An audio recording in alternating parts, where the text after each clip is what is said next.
Dusk will last forever. A young girl sat in her room, coloring, and trying not to listen to her mom argue with her father's mother over the phone. Her name was Dusk. She had long black hair and black eyes. Her father had died when she was 2 years old, and she was now 4. She couldn't help the tears in her eyes as she listened to her mother shouting about something she didn't understand. She lifted a shaky hand and wiped away the tears, but they still kept coming back. Eventually she looked out the window to see that it was night time.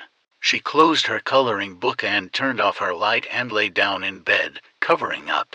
She closed her eyes in an attempt to sleep, but something caught her eye before she drifted off. A tall figure, shaded by darkness, standing in the far corner in her room. She blinked, and it was gone. She closed her eyes again and drifted off to sleep. The girl woke up. She had turned 6 a few weeks ago.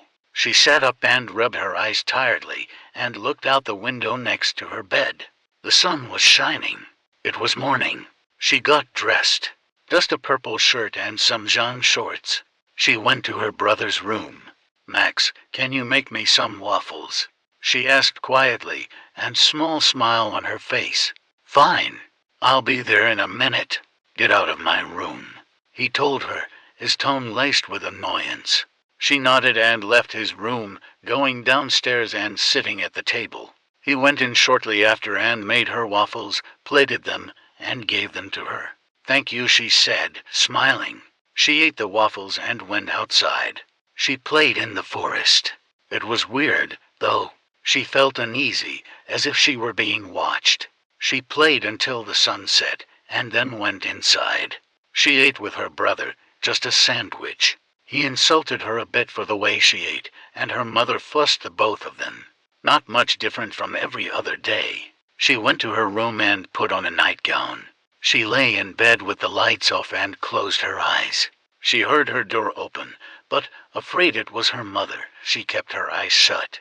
It was her mother's boyfriend, though, but she wished it was her mom after what he did to her. She woke up in the morning. She was miserable. She had school today, another day of middle school. She was 12 now. Last night her mom's boyfriend had done the same thing as every night. Her brother was especially mean to her these days. She yawned as she got dressed into her uniform and went to her bus stop. She skipped breakfast almost every day, no difference today. She rode the bus to school and got through classes fairly easily.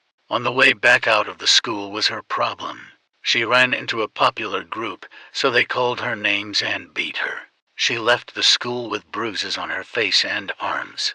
She came home to her mother in a screaming match with her brother. She just quickly went to her room and locked herself in. Her ears were ringing and her body was slightly shaking. She went to the bathroom and pulled out her hidden knife, and well, you probably understand. She covered her wrists with her sleeves and hid the knife. She went back to her room and changed into a white tank top and some gray sweatpants. She drew some, and then she went to bed. Her dream was mostly darkness, and then she heard screaming and then the room lit up. She was killing a woman.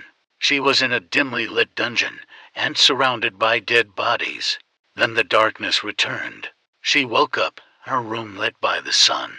She was 14 now, and she had bleached and dyed her hair white a few weeks ago.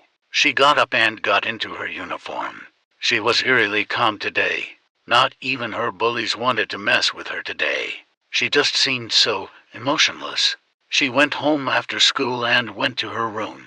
She changed into a white crop tank top and a gray jacket with black sweatpants. She put on some tall black combat boots and waited. She sat in her room until 12 at night. At exactly 12, she got up. She went to her bathroom and grabbed her small bag of thick, black, sharp needles. She had bought them at a hardware store a few weeks before. She went to her mother's room and stabbed a needle through her mother's head. She pulled the now blood-covered needle out. Her mother was mostly silent, but she was bleeding out. Still slightly conscious, groaning, and slowly dying. Dusk licked the needle clean and smiled at her mother's now lifeless body. She laughed slightly, quietly, almost not at all. She turned from laughing to silence immediately. She went to her brother's room and looked at his sleeping body. She smiled again. She opened his closet and pulled out his baseball bat. It was a thick, wooden bat. She stood on his bed, looking down at him. His eyes jolted open as she stared at him. What are you doing?" Those were his last words before she bashed his head in. She laughed at his body, quietly at first. But then it got louder, and louder, and louder. She finally stopped laughing and grabbed a black mask out of her brother's closet. It had a white spray-painted clown face on it. She tied the mask on her head and pulled her hood over her head. She left the house. She ran. She ran to her mother's boyfriend's house. It was his turn. She went to his door and busted it open with the bat. He ran into his living room, and her hood fell, revealing her long white hair.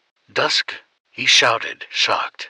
"It's Clowny." And with that, she charged at him, laughing maniacally under the mask. He grabbed the closest thing to him. A knife?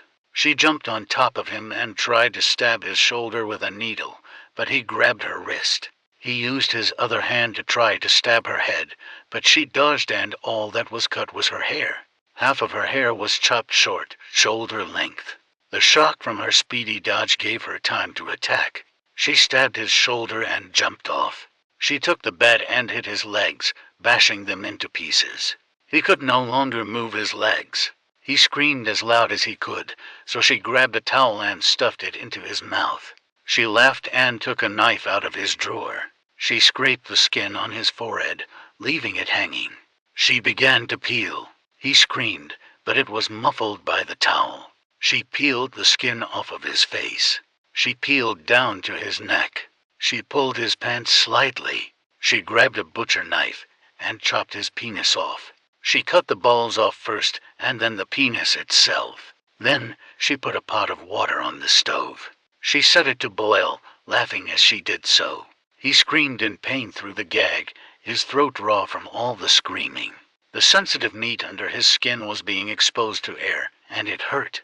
She waited for the water to boil, and then she took the pot off the stove. She dumped it on his stomach. He screamed through the gag, writhing in agony as the boiling water burned his body. She laughed as he struggled. Finally, after an hour of watching him, she shoved his penis down his throat and watched as he choked to death. She waited a moment in his home before taking her weapons. She put the needles into her pocket and put the bat on her back using a strap.